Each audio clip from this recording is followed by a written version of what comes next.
Bonjour tout le monde, salam alaikum. Voilà, je suis le professeur Madame Karim Khtouch. Très heureuse de vous retrouver aujourd'hui pour cette cinquième séance de cours de comptabilité générale pour tous. Alors, j'espère que vous portez bien et que, Inch'Allah, tout le monde est en bonne santé et que les personnes qui suivent, voilà, ont révisé un tout petit peu ce qu'on a fait la dernière fois. Très bien. Et puis, voilà, si vous voulez poser vos questions, marhaba, ça sera avec un grand plaisir. D'accord? J'attendrai vos commentaires, bien entendu. Éventuellement, si vous avez des éclaircissements, vous pouvez les poster sur les commentaires. Je les vois au fur et à mesure. Alors, la séance d'aujourd'hui porte sur le compte. Nous aurons la possibilité justement de vous expliquer l'utilité du compte. D'accord? Et puis, nous aurons aussi la possibilité de vous faire le lien entre ce que nous avons vu déjà lors des dernières séances et ce que nous allons voir aujourd'hui. Alors, le compte est un document obligatoire au même titre que le bilan. Le bilan qui représente l'image fidèle du patrimoine de l'entreprise. Alors, par rapport à justement cette image fidèle, alors logiquement, vous devrez bien entendu modifier le bilan au fur et à mesure. Mais se pose déjà le problème suivant.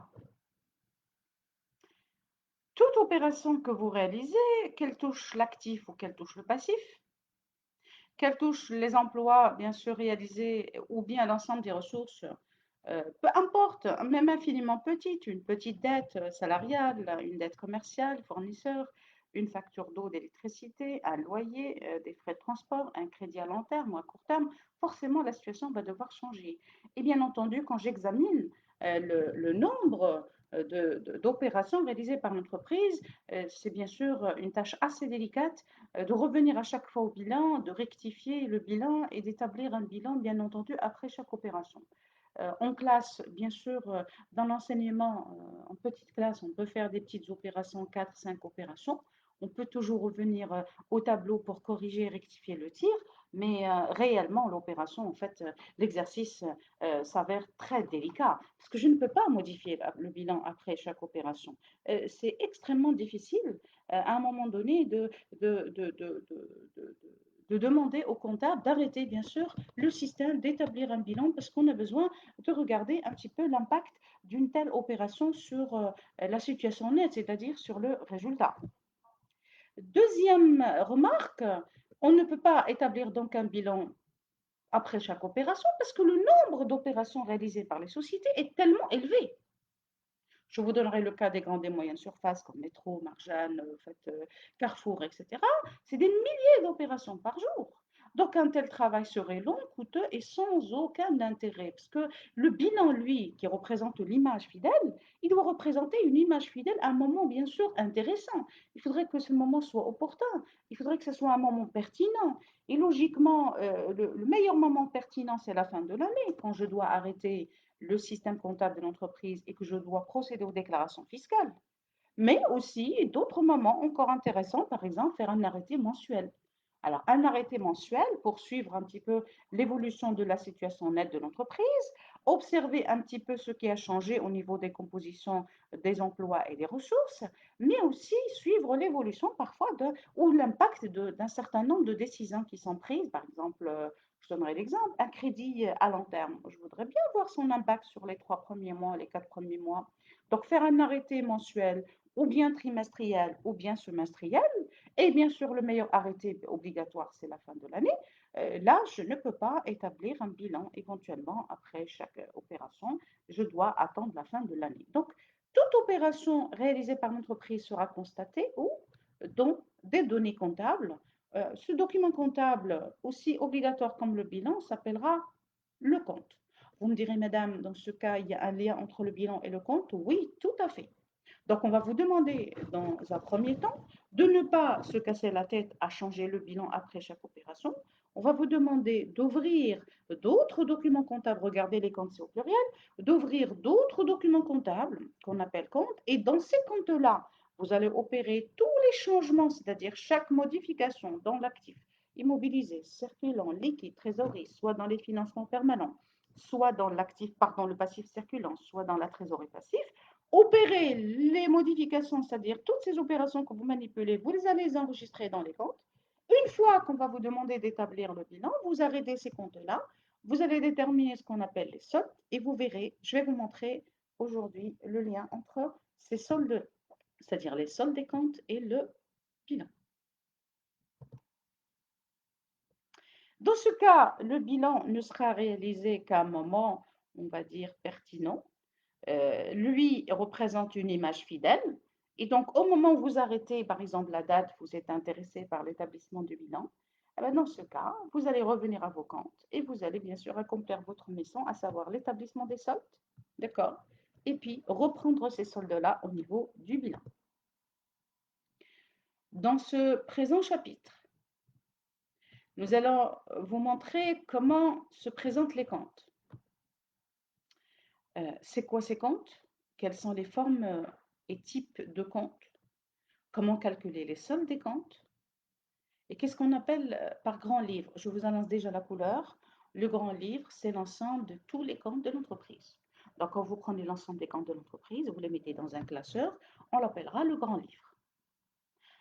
En deuxième partie de ce chapitre aujourd'hui, puisque nous avons déjà étudié le premier document comptable de bilan, c'est tout à fait normal de savoir comment fonctionnent les comptes d'actifs et comment fonctionnent les comptes de passifs. Donc, première leçon d'aujourd'hui est que le bilan, c'est une image fidèle du patrimoine de l'entreprise et que je ne pourrai pas changer cette image à tout moment, l'opération étant très difficile, très délicate, et que je ne peux pas apporter des ratures, des modifications et des altérations à mon bilan. Je suis censée présenter un bilan clean, propre. Et donc, il est extrêmement difficile de prendre un seul bilan sur une date et de revenir à chaque fois au bilan par le stylo, par le blanco pour le changer. C'est impossible. C'est bien sûr, bien entendu, heureusement, les systèmes d'information et les logiciels aujourd'hui vous permettent de faire ce jeu rapidement, bien sûr, via toujours les comptes. Deuxième leçon, toutes les modifications que vous devrez apporter au bilan et que vous n'avez pas la possibilité d'apporter à cause du nombre d'opérations, vous allez devoir les apporter au niveau d'un deuxième document comptable appelé le compte.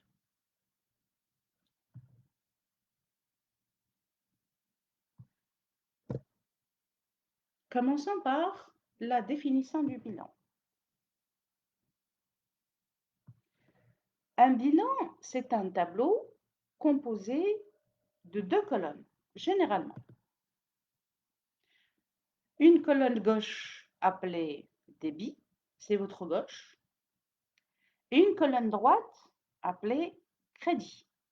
C'est-à-dire que si je dois retenir de cette définition, on va dire un schéma du bilan, du compte, ces deux colonnes débit-crédit, ben, le débit à gauche et le crédit à droite, je pourrais déjà le schématiser de cette façon. C'est ce qu'on appelle le compte schématisé. Vous mettez dans votre gauche le débit et dans votre droite le crédit.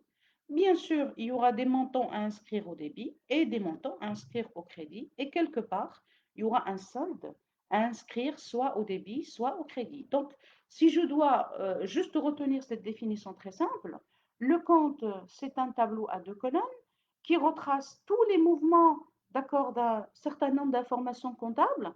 Et ces mouvements-là sont soit inscrits au débit, soit inscrits au crédit. Et c'est un tableau, donc, dans ce cas, à deux colonnes. Donc, je retiens bien ce schéma, c'est-à-dire cette schématisation très simple du compte. En réalité, le compte pourrait être établi selon trois formes. Soit le compte à colonne séparée, soit le compte à colonne mariée, c'est la deuxième forme, soit la troisième forme, le compte schématique. On va étudier chacune de ces trois formes. Prenons la première forme, le compte à colonne séparée. C'est un tableau à deux colonnes. il doit porter un numéro. Ne vous inquiétez pas, je vais vous apprendre à retrouver facilement les numéros, hein. Il n'y a pas de, il y a pas de problème. D'ailleurs, ces numéros de compte vont se trouver au niveau d'un document comptable très important qui permet bien sûr de classer l'ensemble des données comptables de l'entreprise selon des codes, des masses, etc. Ben, il suffit de savoir compter de 1 jusqu'à 7. Allah yaj'al baraka, 1, 2, 3, 4, 5, 6, 7. Ça suffit. Et je vais vous montrer une méthode très simple pour retrouver rapidement le compte que vous voulez.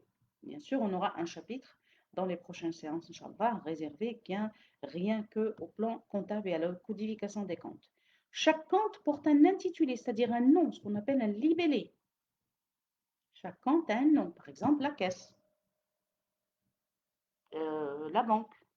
La créance client porte un intitulé client.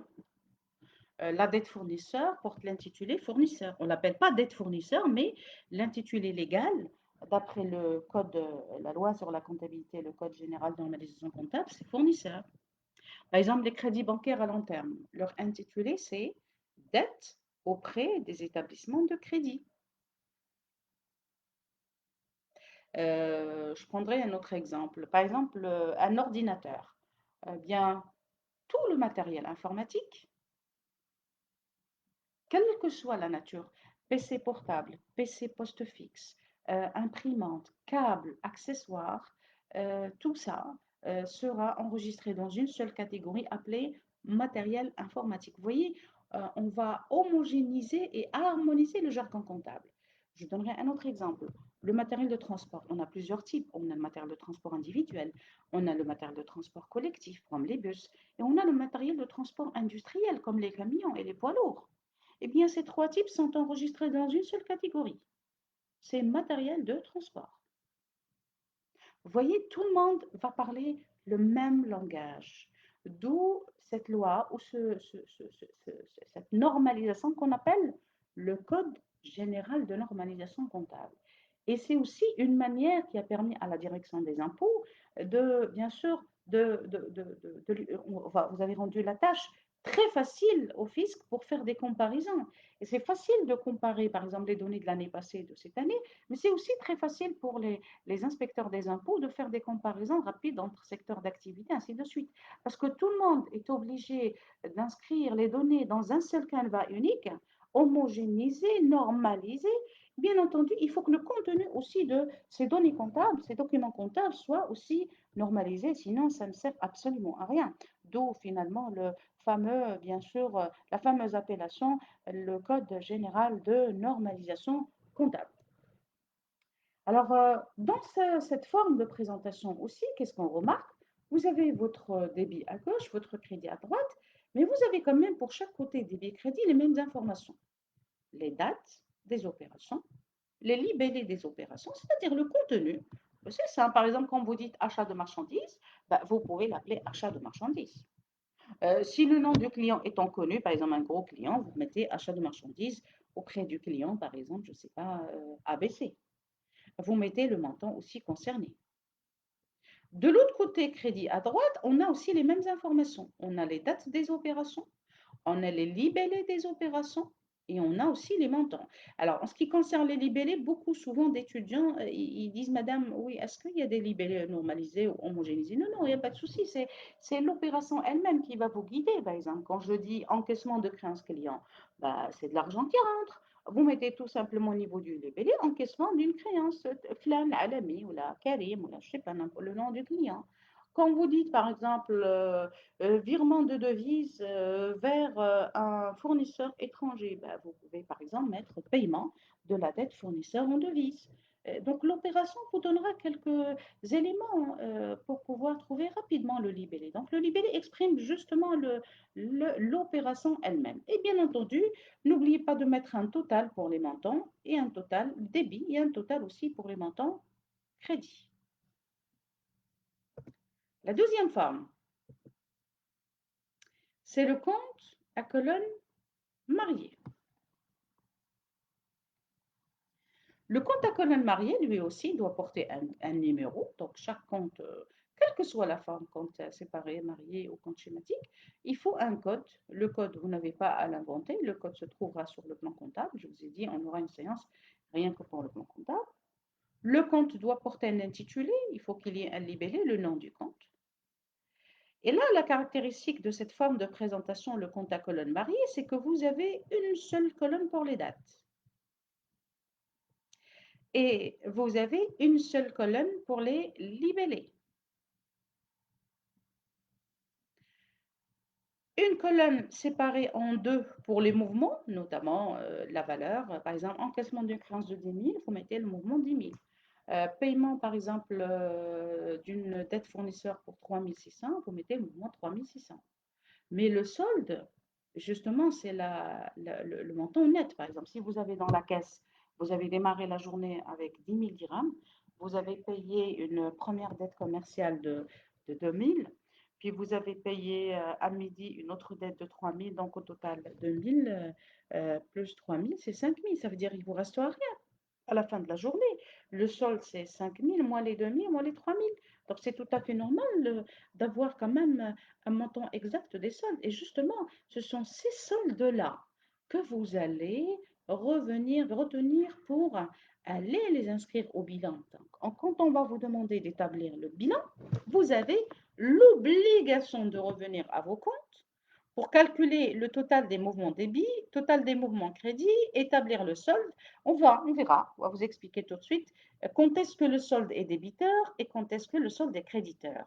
Cela veut dire qu'à ce stade-là, quand je vais revenir à mon bilan et aux difficultés qu'on avait dans l'établissement du bilan, alors le bilan doit être clean, propre, pas d'altération, pas de modification. Qu'est-ce que je vais faire? Je vais dans ce cas prendre pour chaque information comptable du bilan que je dois inscrire et je dois l'enregistrer dans un document comptable appelé le compte. C'est comme un registre, parce qu'effectivement, au départ, c'était des registres. D'accord?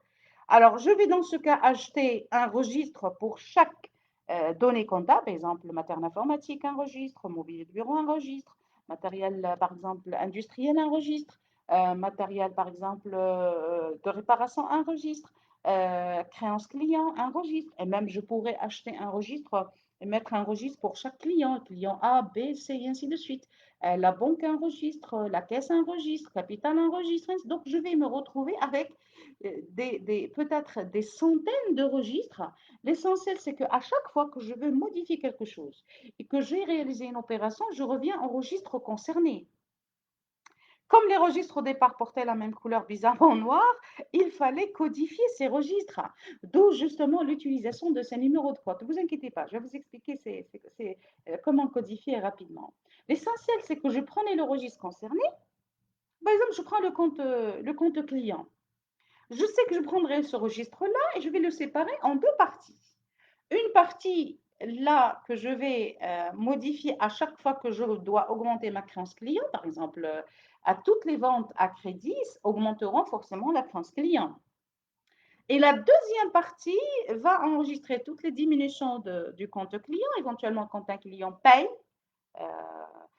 rembourse une partie, on va dire que j'ai mobilisé une partie de ma créance client, j'ai encaissé une partie de ma créance client, dans ce cas, la créance client, le compte client va baisser. Et donc, quand on me dit, on est en train d'établir le bilan, madame, essayez faites-nous on va dire une synthèse, le solde du compte client, ben c'est simple. Le compte client, c'est le total de tous les mouvements qui ont permis d'augmenter le compte, c'est-à-dire toutes les ventes à crédit, moins le total de tous les mouvements qui ont permis de diminuer ou bien de solder le compte. Le solde final, c'est l'ensemble des augmentations moins l'ensemble des diminutions. Ben, le solde final, c'est ce que je vais mettre, bien sûr, au compte client, bien sûr, au niveau du bilan. Je ferai la même analyse et la même démarche pour tous les comptes de bilan. C'est-à-dire que je vais à chaque fois revenir à mes registres et tous les registres concernés par le bilan, je les tire. J'ai déjà enregistré les informations qui augmentent le compte, bien sûr, quelque part, soit à droite ou à gauche, ça dépend des cas. J'ai enregistré les diminutions de l'autre partie. Je fais le total augmentation moins le total diminution et hop, j'ai ainsi le solde. Et bien justement, ces dates permettant, quelle que soit la forme, même la forme de tout à l'heure, La traçabilité, elle est assurée par l'inscription de l'information avec la date concernée. Et il y a aussi la preuve, l'existence de la preuve de l'opération, la preuve comptable, ce qu'on appelle la pièce comptable.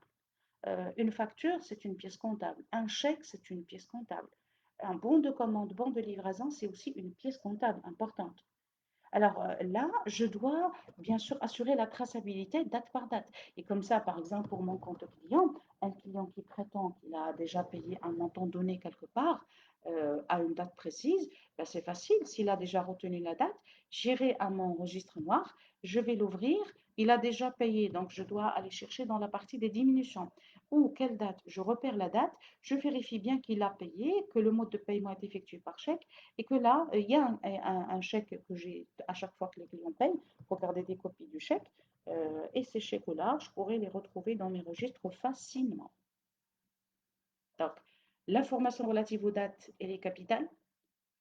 L'information relative au libellé, c'est-à-dire la nature d'opération, est capitale.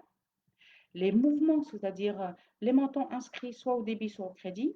Mais c'est très important de retrouver le solde, regarder date par date. C'est-à-dire à chaque journée, si j'ai des opérations jour par jour, ici dans cette forme de présentation, j'assure la traçabilité et le calcul des soldes jour par jour. C'est pas comme tout à l'heure dans cette forme, je reviens à l'ancien slide. L'ancien slide là, voilà, on a la possibilité de revenir à l'ancien slide, très bien. C'est pas comme dans cette forme. Ici, c'est très difficile de retrouver les soldes date par date. Ici, on doit arrêter le compte à un moment donné pour calculer le solde final. Donc, faire un total des mouvements débit, total des mouvements crédit, calculer le solde, soit débit, soit total débit moins total crédit, ou bien ça dépend des cas en fonction des comptes d'actifs et de passifs. Donc là, je n'ai pas la possibilité d'établir un solde date par date. Ici, non, dans cette forme de présentation, il est extraordinaire. Vous avez une date par date, un solde donné. Donc c'est très utile, surtout pour les comptes mouvementés comme la banque ou la caisse. Et notamment, vous imaginez, vous avez une petite caisse de, je donnerai l'exemple de 8 000 dirhams, ben, vous ne pourrez pas payer une dépense de 9 000. Vous ouvrez rapidement votre compte cash et vous dites, voilà, on a combien? 8 000. Donc, je ne peux pas payer 9 000 dirhams. On n'a rien sans rien. Par contre, dans la banque, je pourrais éventuellement bénéficier d'une ligne de financement à découvert. On a une facilité de caisse. Et donc, je sais que le solde établi, il est de, je ne sais pas, un montant de 8 000, mais j'ai déjà émis un chèque de 10 000. Pour quelle raison? Parce que j'ai déjà, on va dire, la possibilité d'utiliser une ligne de crédit, je ne sais pas, d'un montant de 20 000 dirhams. Donc, c'est le reste pour combler les 10 000, ben 8 000 moins 10 000, c'est 2 000. Où est-ce que je veux obtenir les 2 000? Ben, ma banque, elle va pouvoir pomper, c'est-à-dire prendre les 2 000 dirhams de la ligne de crédit dont je bénéficie et qu'elle m'a déjà accordée. Regardez donc, je récapitule, cette forme de présentation est extraordinaire. Elle vous permet d'inscrire date par date les mouvements, mais aussi à la fin de la journée, c'est-à-dire d'établir à la fin de la date, la journée, c'est-à-dire la date inscrite ici, d'établir le solde final, soit un solde débiteur, soit un solde créditeur. La troisième forme de présentation, c'est le compte schématique.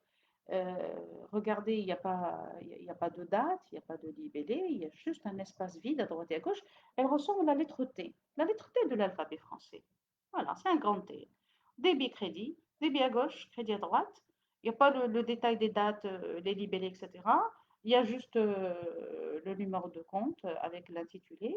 Et justement, c'est ce compte qui schématise les anciennes formes. Ces anciennes formes, ce sont les formes, soit le compte à colonne séparé, soit le compte à colonne marié. Et ces anciennes formes-là, c'est des formes, on va dire, qu'utilisent les débutants en comptabilité pour apprendre au début, mais à vrai dire, l'apprentissage de comptabilité pédagogique, comme on utilise des centaines de comptes, c'est très difficile. Par exemple, dans un petit tableau blanc, de mettre plusieurs comptes selon la forme compte à colonne séparée ou compte à colonne mariée. C'est impossible. Les systèmes d'information, les logiciels utilisent bien sûr le détail de la traçabilité des comptes. Et ils vous demandent d'ailleurs l'information. Quand vous devrez enregistrer une donnée, vous êtes obligé de mettre toujours le numéro de pièce comptable, par exemple le numéro de chèque, le numéro de compte, etc., le numéro de la facture et ainsi de suite. Mais comptablement, l'apprentissage pédagogique nous demande de sacrifier quelques données, les autres données, un petit peu comme les dates, les libellés, on s'intéresse essentiellement au mouvement. C'est pour des raisons beaucoup plus pédagogiques que nous sommes obligés de vider les anciennes formes compte à colonne séparé, compte à colonne marié, du contenu un petit peu détaillé, etc. Donc, nous gardons uniquement les montants, d'où l'appellation compte schématique.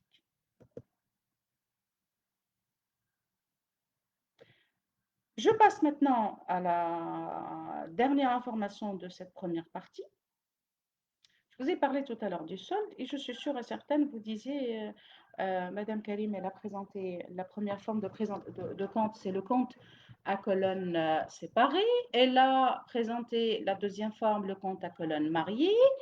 Et elle a présenté le compte schématique et à chaque fois, elle nous parlait de solde.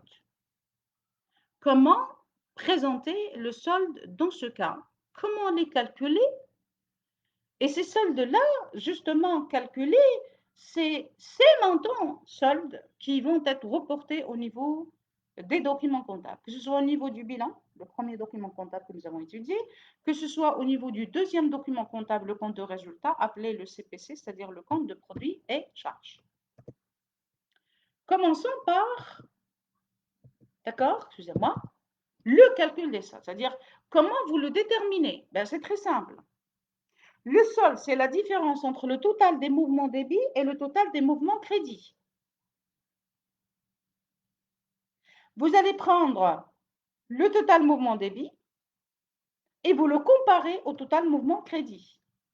Si le total mouvement débit est supérieur au total mouvement crédit, le solde est débiteur. Si par contre, le total des mouvements crédit est supérieur au total des mouvements débit, le solde est créditeur, pardon. Donc, je récapitule. Total débit supérieur au total crédit, le solde est débiteur. Ben, c'est normal parce que le débit est supérieur au crédit. Total crédit supérieur au total débit, le solde est créditeur parce que le total crédit est supérieur au total débit.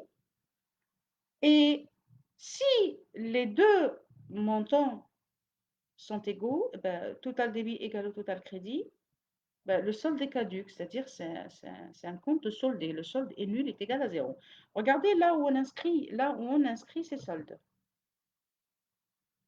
Là, je vais utiliser le compte schématique. C'est plus pratique, bien sûr, d'utiliser les comptes schématiques que d'utiliser les autres comptes. Mais on va faire une démonstration chiffre, Inch'Allah, à la fin de la séance, avec les trois formes de présentation. Donc, si vous utilisez votre compte schématique, vous allez faire votre total débit, vous allez établir votre total crédit.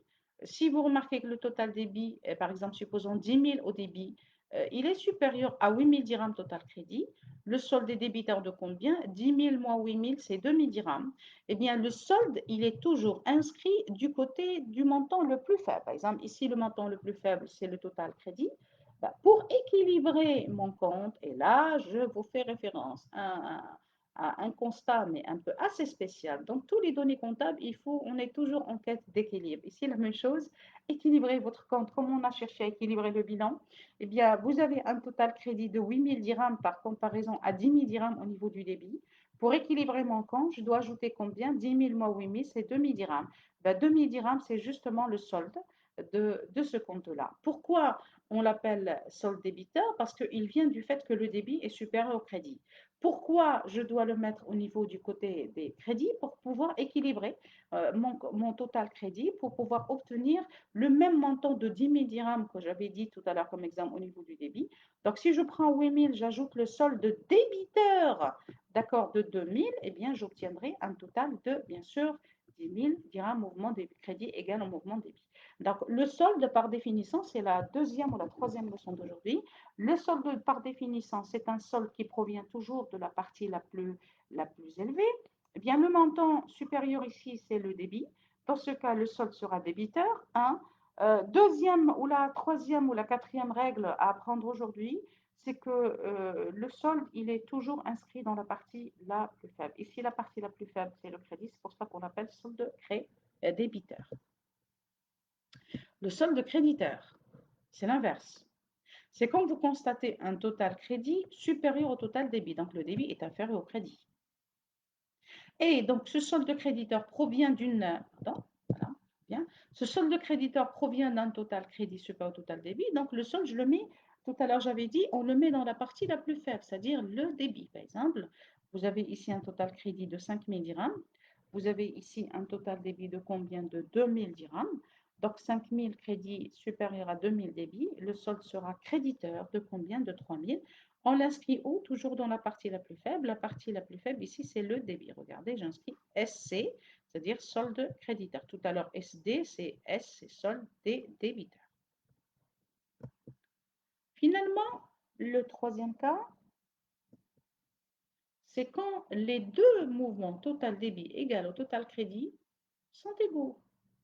Dans ce cas, on l'appellera compte soldé. Le solde est égal à 0. Un compte soldé, c'est même pas la peine de chercher à inscrire un solde à droite et à gauche. De toutes les façons, c'est un compte soldé, c'est-à-dire il n'y a rien, il y a 0. Quel que soit le compte, qu'il concerne l'actif ou le passif, le compte est soldé. Voilà, ça ne me sert absolument à rien chercher à déterminer où se trouvera le solde. Mais je vais vous montrer tout de suite où se trouveront les soldes de l'actif et du passif. Dernière information de cette première partie, le grand livre. Le grand livre, c'est tout simplement, c'est l'ensemble des comptes schématiques de l'entreprise. Il regroupe tous les comptes que vous avez utilisés, bien sûr, ou bien que l'entreprise a utilisés lors de l'exercice comptable, ou sinon tous les comptes utilisés durant la période là où vous avez décidé de faire un arrêté de compte, par exemple mensuellement, trimestriellement, semestriellement, ou bien sûr obligatoirement annuellement. Donc tous les comptes schématiques utilisés par une entreprise porteront l'appellation le grand livre. Et là, on pourra se retrouver avec des milliers et des milliers de comptes schématiques. Je vous donne un petit exemple. Dans les supermarchés, vous avez des milliers de références. Parfois, vous risquez de trouver rien que dans un rayon plus de 30 000 références. Quand je dis références, c'est très simple. Soyez curieux, prenez les articles que vous avez dans le supermarché, vous allez trouver pour chaque article un code barre, un code à barre, un code à barre ou un code barre. Regardez, dans chaque référence, vous pouvez retrouver, juste examiner avec un peu d'attention votre article, vous allez retrouver justement un code à barre, c'est-à-dire un tout petit rectangle blanc hachuré avec des barres noires, et chaque article porte un code à barre spécifique et unique. Les codes à barre ne peuvent pas se ressembler. Les codes à barre sont uniques, elles porteront un code. Vous imaginez combien de codes à barre on a par référence? C'est énorme, c'est énorme. À chaque référence, un code à barre. Et là, c'est des dizaines de milliers de références. Donc, c'est des dizaines de milliers de comptes. Heureusement que les logiciels sont là pour vous sauver la vie, parce que sinon, ce sera une tâche quasi impossible d'établir le grand livre, par exemple, des comptes d'un supermarché. C'est énorme, c'est beaucoup. C'est une tâche quand même extrêmement délicate.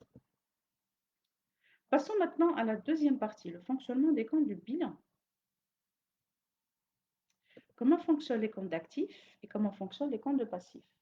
Cette séance, elle est capitale parce qu'à partir de cette séance, logiquement, tous les participants à ce cours doivent savoir comment manipuler les opérations à l'intérieur du bilan. C'est-à-dire que là, si je dois manipuler les comptes de bilan ou inscrire les montants, quand je dis débiter un compte, c'est quoi? Quand je dis créditer un compte, c'est quoi? Vous devrez garder un schéma parallèle entre le fonctionnement des comptes d'actifs et de passifs. Je vous promets, vous n'oublierez jamais et vous n'allez jamais vous tromper au niveau de l'inscription du bilan si vous vous rappelez de ce schéma d'inscription comptable. Alors, commençons par les comptes d'actifs.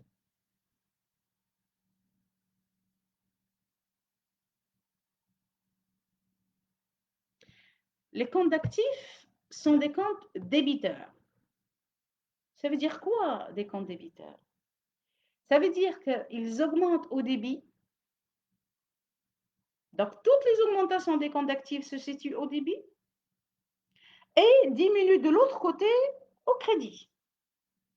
Forcément, les comptes d'actifs verront un total débit supérieur au total crédit. Donc, c'est normal, les comptes d'actifs vont avoir un solde débiteur. Le solde débiteur, on avait dit, on l'inscrit où? C'est toujours dans le crédit, c'est-à-dire la partie la plus faible. Là, je vous demanderai, s'il vous plaît, de regarder ce schéma.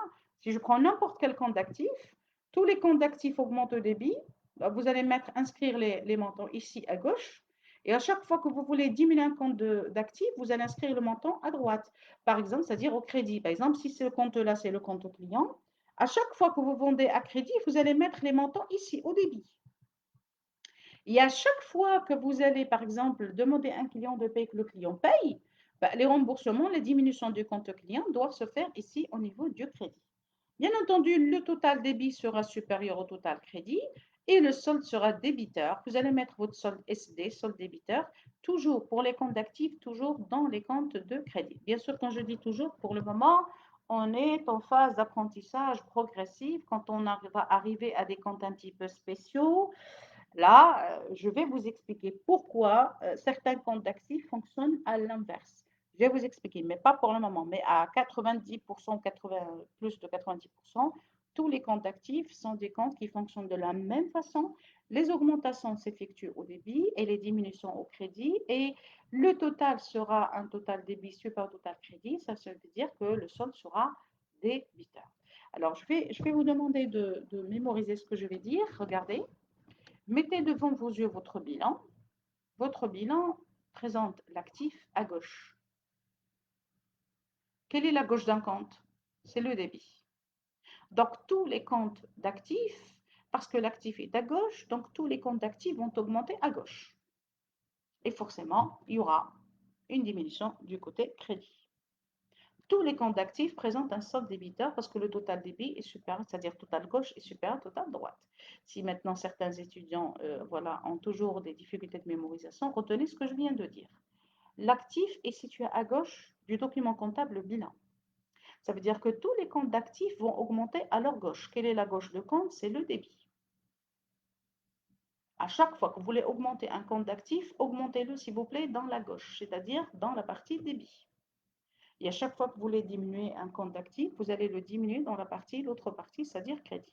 Forcément, total débit sera supérieur au total crédit, donc le solde sera débiteur. Ce schéma, cette explication, je vous garantis, vous n'oublierez jamais avec ça le fonctionnement des comptes d'actifs. Vous verrez, dans le passif, c'est la même chose. Je devine que certaines personnes sont en train déjà de penser à la partie passive. Le passif est à droite, il augmente toujours à droite. Et bien oui, c'est ça, et diminue à gauche, c'est-à-dire le débit. Voilà. Vous avez deviné, voilà, regardez, les comptes de passif. Les comptes de passif, le passif, il est où? Du côté bilan, il est à droite. Quelle est la droite d'un compte? C'est le crédit. Donc tous les comptes de passif, parce que le passif est à droite, donc tous les comptes de passif vont augmenter à droite, c'est-à-dire au crédit. On les appelle dans ce cas des comptes créditeurs. Et vont diminuer au débit. Par exemple, je veux par exemple rembourser une dette fournisseur. Je vais inscrire forcément le montant au débit. Par contre, si j'achète à crédit, la dette fournisseur sera inscrite au crédit. Le solde sera créditeur parce qu'il vient du fait que le total crédit est supérieur au total débit. Où est-ce que j'inscris le solde de tous les comptes passifs? Ben, je les inscris, les soldes des comptes passifs, je les inscris du côté de la partie la plus faible, à savoir le débit. Voilà un schéma de présentation d'un compte passif. Le passif augmente à droite parce que le passif, il est situé à droite du bilan. Tous les comptes de passif augmentent à droite, c'est-à-dire au crédit, diminuent au débit. Total crédit sera supérieur au total débit, donc le solde sera créditeur. Quelle est la partie la plus faible pour inscrire le solde créditeur? C'est le débit. On va passer à une démonstration pour voir si vous avez saisi. Je vous laisse le soin de lire un petit peu l'exercice. Et l'objectif de l'exercice, c'est de présenter le compte de caisse selon les trois formes de présentation. Je vous laisse quelques minutes. Au cas où si vous voulez poser des questions, n'hésitez surtout pas.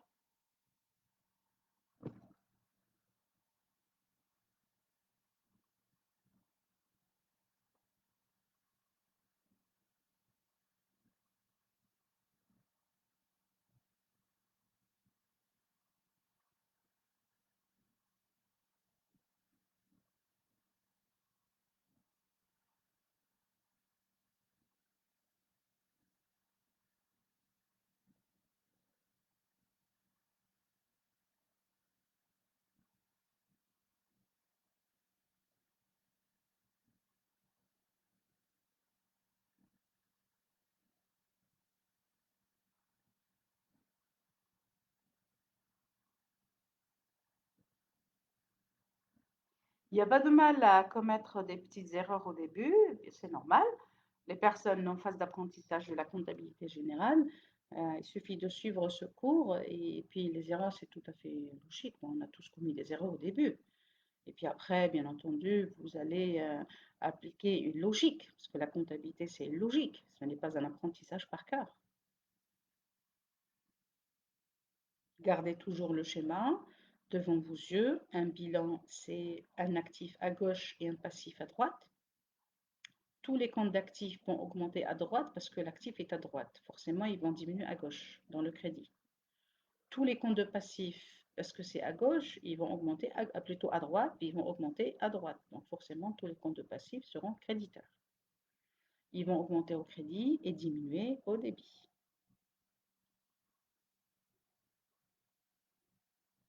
Encore une autre minute.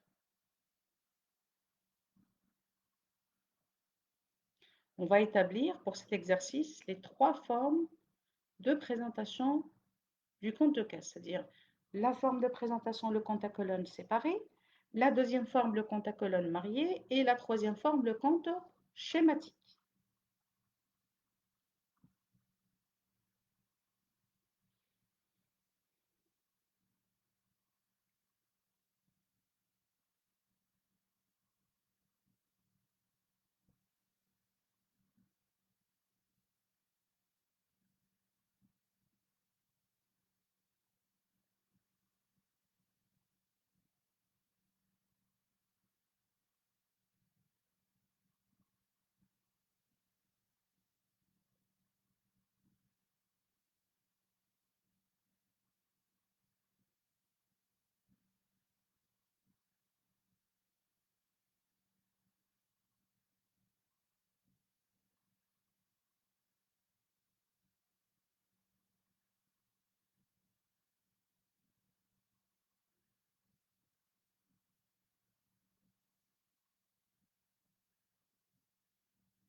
Alors, on commence la correction?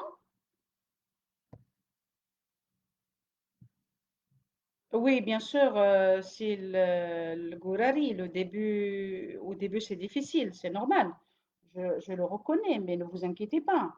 La comptabilité, c'est des techniques. La comptabilité, c'est aussi une analyse, mais c'est facile. Par la suite, ça va être extrêmement facile.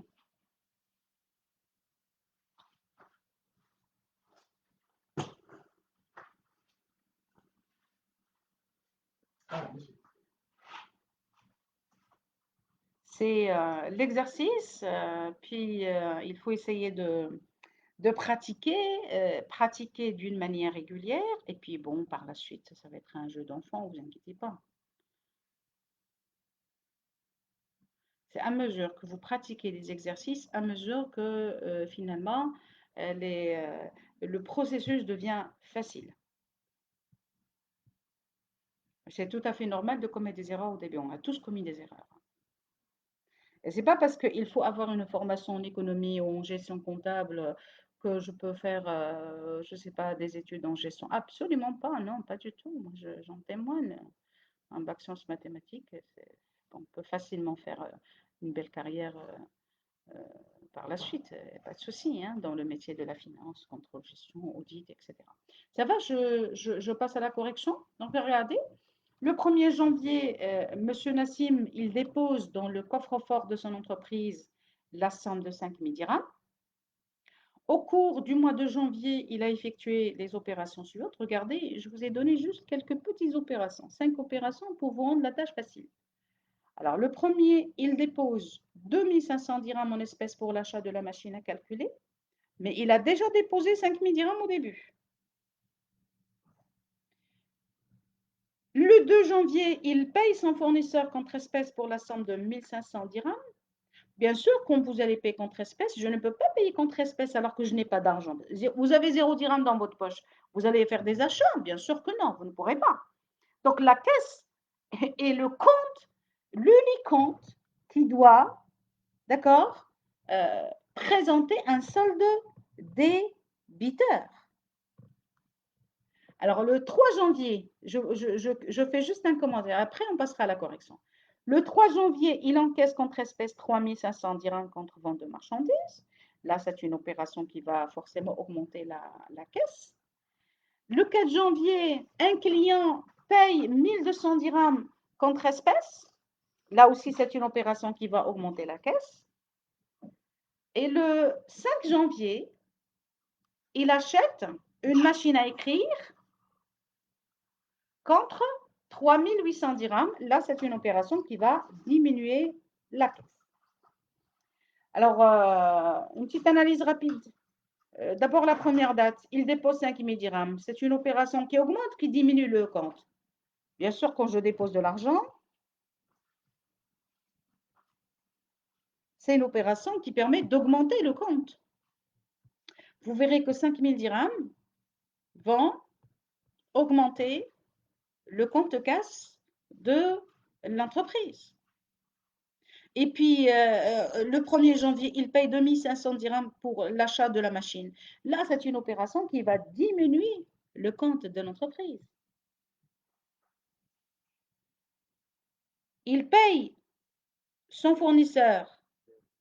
Là, c'est une opération qui va aussi diminuer son entreprise. Le 3 janvier, il encaisse 3500 dirhams. C'est de l'argent qui rentre. Eh bien, dans ce cas, la caisse va augmenter. Le 4 janvier, encore de l'argent qui rentre. C'est un client qui lui paye 1200 dirhams.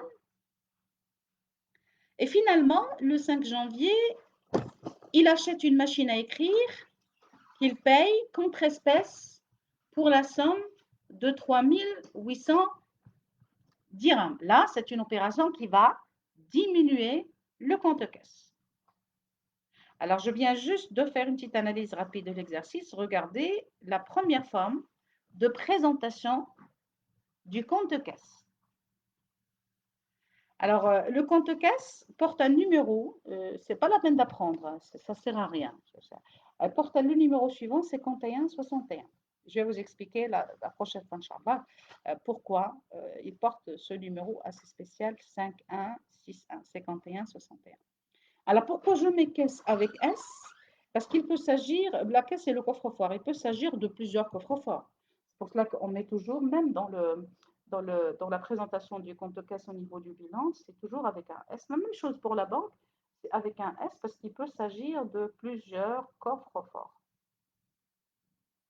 Oui, merci Madi Douglas. C'est une chance pour renouveler les notions de base. Oui, c'est avec un grand plaisir aussi la passion pour l'enseignement et justement ce cours de comptabilité générale.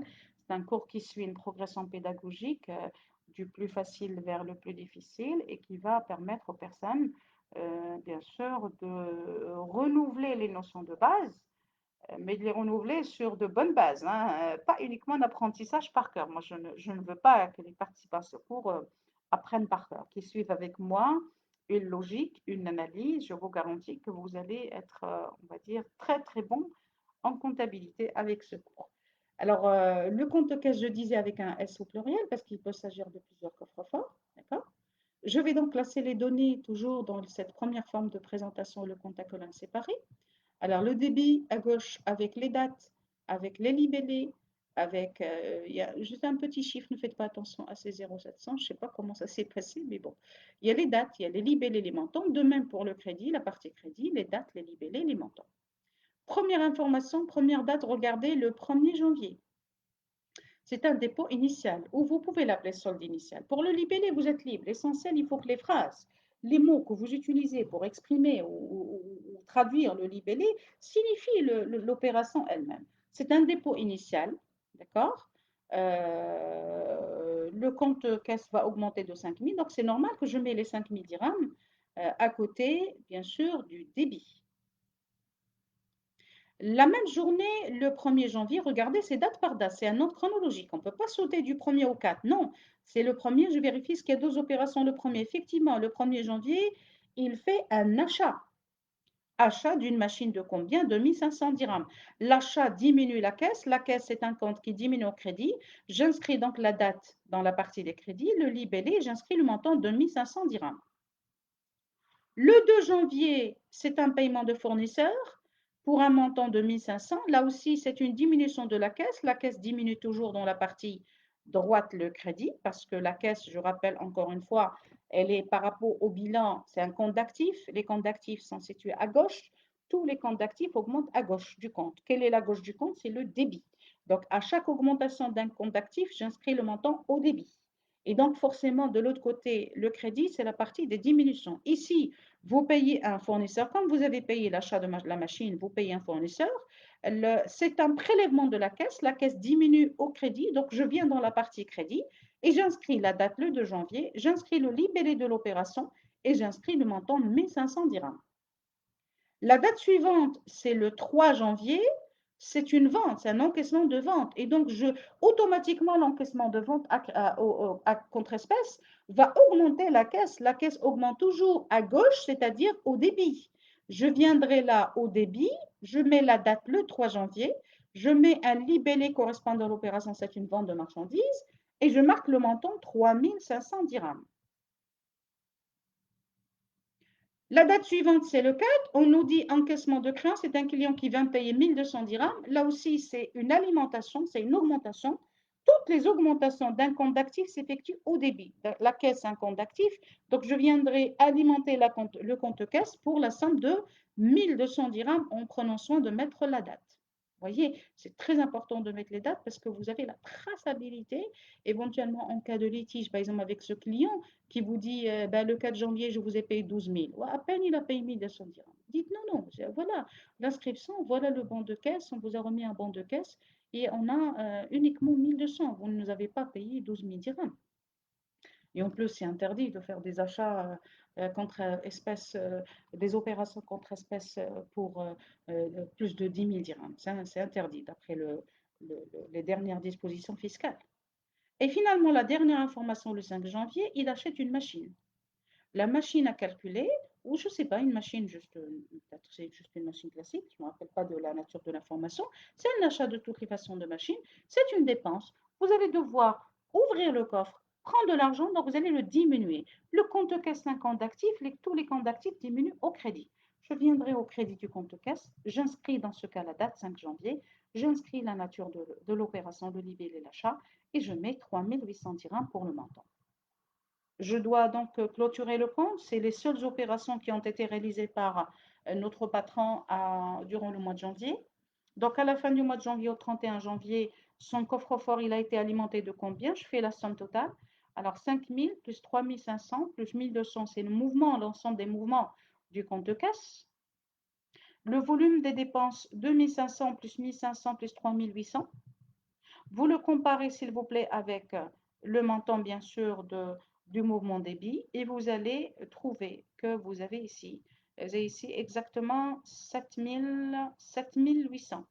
7800 total mouvement crédit par comparaison à 9700. 9700 super à 7800. Dans ce cas, le solde est débiteur de combien?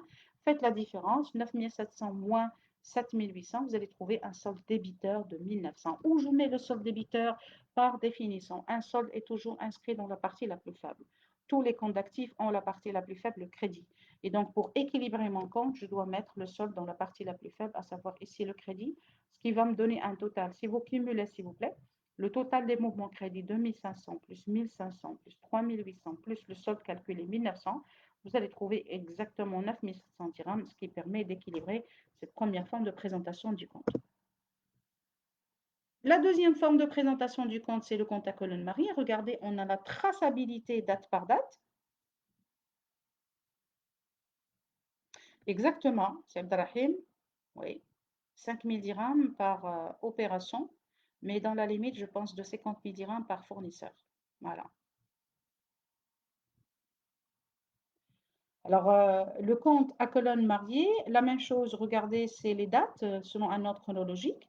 C'est les libellés des différentes opérations avec des mouvements, d'accord, pour chaque opération. Mais ce qui est intéressant ici, c'est que vous avez un solde jour par jour. Ça, c'est extraordinaire.